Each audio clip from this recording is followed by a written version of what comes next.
ಈ ಒಂದು ವಿಡಿಯೋದಲ್ಲಿ HRMSನಲ್ಲಿ ಡಿಡಕ್ಷನ್ಸ್ ಸ್ಪೆಸಿಫಿಕ್ಸ್ ಡಿಡಕ್ಷನ್ ಏನು ಬರುತ್ತೆ ಅದನ್ನು ಹೇಗೆ ನಾವು ಕೆಲವೊಂದು ಡಿಡಕ್ಷನ್ನ ಜಾಸ್ತಿ ಮಾಡೋದಾಗ್ಬೋದು, ಇಲ್ಲ ಕಡಿಮೆ ಮಾಡೋದಾಗ್ಬೋದು, ಇಲ್ಲ ಸ್ಟಾಪ್ ಮಾಡೋದಾಗ್ಬೋದು, ಹೇಗೆ ಮಾಡೋದಂತ ನೋಡೋಣ.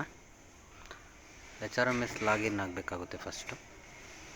ಅದಕ್ಕೂ ಮುಂಚೆ ಮಾಹಿತಿ ಏನಾದರೂ ಇಷ್ಟ ಆದರೆ ಒಂದು ಲೈಕ್ ಕೊಡಿ. ಸಬ್ಸ್ಕ್ರೈಬ್ ಆಗಿಲ್ಲ ಅಂದರೂ ಪರವಾಗಿಲ್ಲ, ಲೈಕ್ ಕೊಡಿ.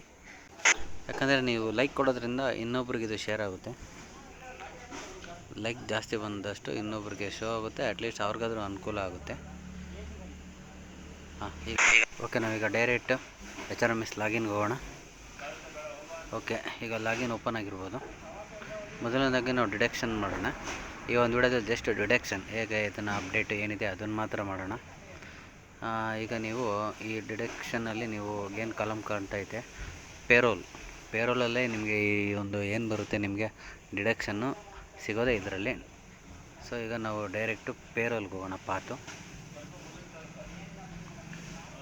ಪೇರೋಲಲ್ಲಿ ಇಲ್ಲಿ ನೋಡ್ಬೋದು ಎಂಪ್ಲಾಯಿ ಸ್ಪೆಸಿಫಿಕ್ ಡಿಡಕ್ಷನ್ ಅಂತ ಇದೆ ನೋಡಿ. ಒಂದೇ ಸಲ ಇಟ್ಕೊಂಡು ಎಲ್ಲ ಐತೆ ನೋಡಿ. ಎಂಪ್ಲಾಯ್ ಸ್ಪೆಸಿಫಿಕ್ ಡಿಡಕ್ಷನ್ ಏನಿದೆ ಇದ್ರ ಮೇಲೆ ನೀವು ಕ್ಲಿಕ್ ಮಾಡಿ.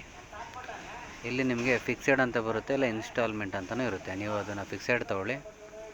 ಇಲ್ಲಿ ನೀವು ಸಂಬಂಧಿಸಿದವ್ರದ್ದು KJD ನಂಬರ್ ಹಾಕಿ ಗೆಟ್ ಕೊಡಿ. ಸೊ ನಿಮಗಿಲ್ಲಿ ಶೋ ಆಗುತ್ತೆ ಡೇಟ್ ಆಫ್ ಜಾಯ್ನಿಂಗ್. ಇಲ್ಲಿ ಪ್ಲಸ್ ಅಂತ ಇದೆ, ನೀವು ಇದ್ರ ಮೇಲೆ ಕ್ಲಿಕ್ ಮಾಡಿದ್ರೆ ನಿಮಗೆ ಇಲ್ಲಿ ಬರುತ್ತೆ ನೋಡಿ. ಇಲ್ಲಿ 78 ಅಕ್ಕಿಲ್ಲ ಅಂತ ಇದರಲ್ಲಿ ನಿಮ್ಗೆ ಏನೇನು ಡಿಡಕ್ಷನ್ ಬರುತ್ತೆ, ಸಂಪೂರ್ಣವಾಗಿ ಎಂಪ್ಲಾಯಿಗೆ ಏನೇನು ಡಿಡಕ್ಷನ್ ಮಾಡ್ಬೋದು ಅಷ್ಟು ಕೂಡ ನಿಮ್ಗೆ ಇಲ್ಲಿ ಶೋ ಆಗುತ್ತೆ. ಈಗ ಮೊದಲನೇದು ನೋಡಿ, ಅಖಿಲ ಭಾರತೀಯ ಸಾಹಿತಿ ಸಮ್ಮೇಳನ ಫಂಡ್ ಅಂತ ಇದೆ. ಅದೇ ರೀತಿ ಒಂದೊಂದೇ ಬರುತ್ತೆ. ಅನಿಮಲ್ ಆಗ್ಬೋದು, ಕಾಂಟ್ರಿಬ್ಯೂಷನ್ ಆಗ್ಬೋದು, ಪ್ರತಿಯೊಂದು ನೋಡ್ಬೋದು.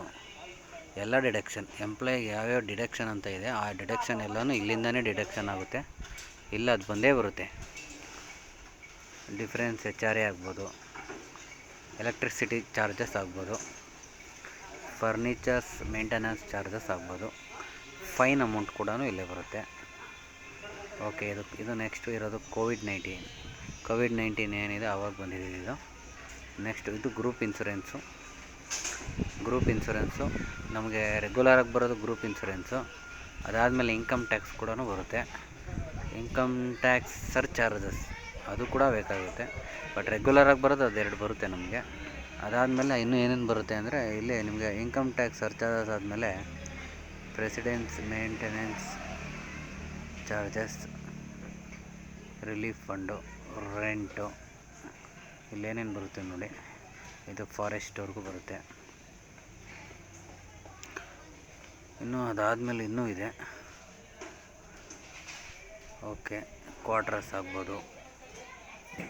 ಓಕೆ, ಜಿಲ್ಲಾ ಪಂಚಾಯತು, ತಾಲೂಕ್ ಪಂಚಾಯತು, ಅಗ್ರಿಕಲ್ಚರ್ ಕ್ವಾರ್ಟರ್ಸ್ ಆಗ್ಬೋದು, ESI ಕ್ವಾರ್ಟರ್ಸ್ ಆಗ್ಬೋದು. ಅದೇ ರೀತಿ ನಿಮಗೆ ಎಲ್ಲ ಡಿಡಕ್ಷನ್ ಕೂಡ ಇಲ್ಲೇ ಬರುತ್ತೆ. ಇದರಲ್ಲಿ ನಿಮ್ಗೆ ಯಾವುದಾನ ಇದ್ದರೆ ಕೇಳಿದಾಗ ಹೊಸ ವರ್ಡು ಅಂತ ಕೇಳಿಸಿದಾಗ ನೀವು ಒಂದು ಸಲ ಹೋಗಿ ಕೂತ್ಕೊಂಡು ಚೆಕ್ ಮಾಡಿ. ಒಂದು ಸಲ ಇದ್ದೇ ಇರುತ್ತೆ, ಯಾವುದೇ ಆಗ್ಬೋದು. ಓಕೆ, ನೋಡ್ಬೋದು ನಾವು ಇಲ್ಲಿಷ್ಟು ಏನಿದೆ ಇದಿಷ್ಟು ಡಿಡಕ್ಷನ್ಗೆ ಸಂಬಂಧಪಟ್ಟಿರೋದೆ. Water charges.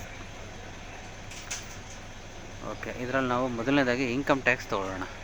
ಈಗ ಇನ್ಕಮ್ ಟ್ಯಾಕ್ಸ್ ಇಲ್ಲಿ ಕೊಟ್ಟೆ, ಇಲ್ಲಿ ಡಿಡಕ್ಷನ್ ಅಮೌಂಟ್ ಹಾಕ್ತೀನಿ ನಾನು. ಈಗ ಸಪೋಸ್ ಒಂದು 10,000 ಹಾಕೋಣ. ಒಂದು 10,000 ರೂಪಾಯಿ ನನಗೆ ಮಂತ್ಲಿ ಕಟ್ಟಾಗಬೇಕು. ಫ್ರಮ್ ಡೇಟ್ ಎಲ್ಲಿಂದ ಕಟ್ಟಾಗಬೇಕು, ಇದು ನಾನು ಏನೂ ಮಾಡದೇ ಇರೋರಿಗೆ, ಅಂದರೆ ಹೊಸ್ದಾಗಿ ನಾನು ಡಿಡಕ್ಷನ್ ಕೊಡಬೇಕು ಅಂತಾರೋದನ್ನ ಮಾಡ್ತಾಯಿದ್ದೀನಿ. ಇಲ್ಲಿಂದ ಆಗಸ್ಟ್ ಮಂತಲ್ಲಿ ಕಟ್ಟಾಗಬೇಕು. ಆಗಸ್ಟಿಂದ ಆಗಸ್ಟ್ 8 ಆ ತಿಂಗ್ಳಿಗೆ ಮಾತ್ರ ಹಾಕಿದ್ದೀನಿ ನಾನು. ಇಲ್ಲ ಎಷ್ಟು ತಿಂಗ್ಳಿಗೆ ಬೇಕು ಅಂತ ನೀವಿದ್ರೆ ಎಷ್ಟು ತಿಂಗ್ಳಿಗೆ ಬೇಕಾದರೂ ಹಾಕ್ಬೋದು. ನಿಮಗೆ ರಿಮಾರ್ಕ್ಸ್ ಏನು ಬೇಕಾಗಿಲ್ಲ. ಇಲ್ಲಿ ಹ್ಯಾಡ್ ಅಂತ ಇದೆಲ್ಲ, ನೀವು ಆ್ಯಡ್ ಕೊಟ್ಟರೆ ಈ ಆ್ಯಡು ನಿಮಗೆ ಇಲ್ಲಿ ಬರುತ್ತೆ ನೋಡಿ. Record has been instead successfully ಅಂತ ಬಂದಿದೆ, ಅಂದರೆ ಇನ್ಸರ್ಟೆಡ್ ಆಗಿದೆ ಅಂತ. ಅದಾದಮೇಲೆ ನಿಮ್ಗೆ ಇಲ್ಲಿ ಕೆಳಗಡೆ ಕಾಣಿಸ್ತೈತೆ ನೋಡಿ, ಅಕ್ಸೆಪ್ಟ್ ಆಲ್. ನೀವೇನೇ ಇದು ಕೊಟ್ಟರು ಕೂಡ ನೆಕ್ಸ್ಟು ನಿಮಗೆ ಇಲ್ಲಿ ಅಕ್ಸೆಪ್ಟ್ ಆಲ್ ಬರಲೇಬೇಕು. ಇದು ಕೊಟ್ರೇ ನಿಮ್ಗೆ ಅದು ಬಂದು ಕುತ್ಕೊಂಡಿರುತ್ತೆ ಅಂತ. ಇದು ಕೊಡಲಿಲ್ಲ ಅಂತಂದರೆ ನಿಮ್ಗೆ ಡಿಡಕ್ಷನ್ ಆಗಿರಲ್ಲ ಅಂತ.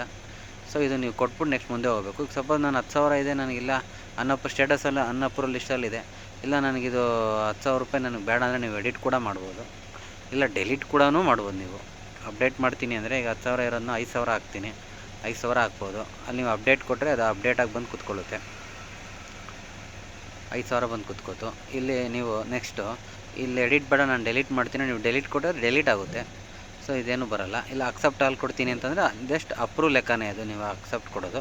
ಒಂದು ಸಲ ಕೊಟ್ಟಿದ ತಕ್ಷಣ ನಿಮ್ಗೇನದು ರೆಕಾರ್ಡ್ ಹಂಗೆ ಕೂತ್ಕೊಳ್ಳುತ್ತೆ ಅಂತೇನಿಲ್ಲ, ಮತ್ತೆ ನೀವು ಬಂದು ಅದನ್ನು ಡೆಲೀಟ್ ಮಾಡ್ಬೋದು.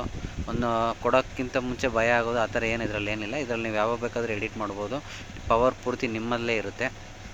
ಓಕೆ, ಇವಾಗ ನಾನು ಡೆಲೀಟ್ ಮಾಡಿದೆ, ಡೆಲೀಟ್ ಕೂಡ ಆಗಿದೆ. ಇವಾಗ ಡೆಲೀಟ್ ಆಯಿತು. ಓಕೆ, ಇವಾಗ ನೋಡಿ ಗ್ರೂಪ್ ಇನ್ಶೂರೆನ್ಸು ಮತ್ತು ಪುಣ್ಯಕೋಟಿ ಸ್ಕೀಮ್ ಅಂತ ಒಂದು ಅಮೌಂಟ್ ಕಟ್ಟಾಗಿತ್ತು 400 ರೂಪಾಯಿ ಅಂತ ಹಿಂದೆ. ಅದು ಈಗ ಗ್ರೂಪ್ ಇನ್ಶೂರೆನ್ಸು ಅಷ್ಟೇ ಅಪ್ರೂವ್ ಆಗಿದೆ. ಗ್ರೂಪ್ ಇನ್ಶೂರೆನ್ಸು ನೀವು ಎಡಿಟ್ ಕೂಡ ಮಾಡ್ಕೋಬೋದು. 240 ರೂಪಾಯಿ ಸಿ ಗ್ರೂಪ್ಗೆ. ಸೊ ಅಲ್ಲಿ ಅದನ್ನು ನೀವು ನೋಡ್ಬೋದು, ಇಷ್ಟು ಬರುತ್ತೆ ನಿಮಗೆ ಎಂಪ್ಲಾಯ್ ಡಿಡಕ್ಷನಲ್ಲಿ. ಸೊ ಸಪೋಸ್ ಇವಾಗ ನಿಮ್ಗೇನಾಗುತ್ತೆ ಅಂತಂದರೆ ಆಫೀಸರ್ಸು 1 ಮಂತಲ್ಲಿದ್ದಂಗೆ 1 ಮಂತಲ್ಲಿ ಡಿಡಕ್ಷನ್ ಕೇಳಲ್ಲ. ಸೊ ಹಾಗಾಗಿ ನಿಮಗೆ ಎಡಿಟ್ ಆಗ್ಬೋದು, ಬೇರೆ ಆಗ್ಬೋದು, ಎಲ್ಲನೂ ನೀವು ಚೆಕ್ ಮಾಡ್ಕೋಬೇಕಾಗುತ್ತೆ ಒಂದೇ ಸಲ. ಸೊ ಇವಾಗ ಸಪೋಸ್ ಇವಾಗ ಈ ಮಂತಲ್ಲಿ ನಿಮಗೆ ಅವರು IT ಹೇಳ್ಬೋದು ನಿಮಗೆ ಜಾಸ್ತಿ ಬರುತ್ತೆ group insurance. Suppose 7th pay ಆದಾಗಿಂದ ಕೆಲವೊಬ್ರಿಗೆಲ್ಲ GIS ಗ್ರೂಪ್ ಇನ್ಶೂರೆನ್ಸ್ ಎಲ್ಲ ನಿಮ್ಗೆ ಏನಾಗ್ತಿದೆ ಅಂದರೆ ಎಲ್ಲ ಸ್ವಲ್ಪ ಜಾಸ್ತಿ ಕಡಿಮೆ ಆಗ್ತೈತೆ. ಕೆಲವೊಬ್ರಿಗೆಲ್ಲ C ಗ್ರೂಪಲ್ಲಿರೋದು B ಗ್ರೂಪ್ವರೆಗೆ ಬಂದಿದೆ. ಸೊ ಜಾಸ್ತಿ ಕಟ್ಟಾಗಬೇಕಾಗಿರೋದೆಲ್ಲ ಕಡಿಮೆ ಕಟ್ಟಾಗ್ತೈತೆ. ಸೊ ಹಂಗಾಗಿ GIS ಮೇನಾಗಿ ಸೊ ಸ್ಯಾಲ್ರಿ ಕೊಡೋಕ್ಕಿಂತ ಮುಂಚೆ ನೀವು ಡಿಡಕ್ಷನ್ಗಳನ್ನ ಅವ್ರನ್ನ ತೋರಿಸಿ, ಅದಾದಮೇಲೆ ಏನಾದರೂ ಚೇಂಜಸ್ ಇದ್ದರೆ ನೀವು ಇಲ್ಲೇ ಮಾಡ್ಕೊಬೋದು. ಸೊ ಇದಕ್ಕೆಲ್ಲ ನಿಮಗೇನು ಅಪ್ರೂವ್ ಮಾಡಿ ಮತ್ತು ಅದಕ್ಕೆ ಏನು ಕ್ಯಾನ್ಸಲೇಷನ್ಗೆ HOD ಕೊಡಬೇಕು ಅಂತ ಏನೂ ಬರೋಲ್ಲ ಇದರಲ್ಲಿ. ಸೊ ಇದೆಲ್ಲ ಪೂರ್ತಿ ಕಂಟ್ರೋಲು ನಿಮಗೆ ಇರುತ್ತೆ. ಸೊ ಹಂಗಾಗಿ ಎಲ್ಲನೂ ನಾವು ಇದರಲ್ಲೇ ಮಾಡ್ಕೋಬೋದು ಅಷ್ಟೇ. ಇಷ್ಟು ಬಿಟ್ಟರೆ ಇನ್ನೇನು ಇರೋಲ್ಲ ಇದರಲ್ಲಿ, ಓನ್ಲಿ ಡಿಡಕ್ಷನ್. ಅಲೋಯನ್ಸ್ ಬಗ್ಗೆ ನಾನು ಅದರಲ್ಲಿ ಏನಾದ್ರೂ ಇರೋದು ಬೇಕಾದರೆ ಇನ್ನೊಂದು ವೀಡಿಯೋ ಮಾಡೋಣ.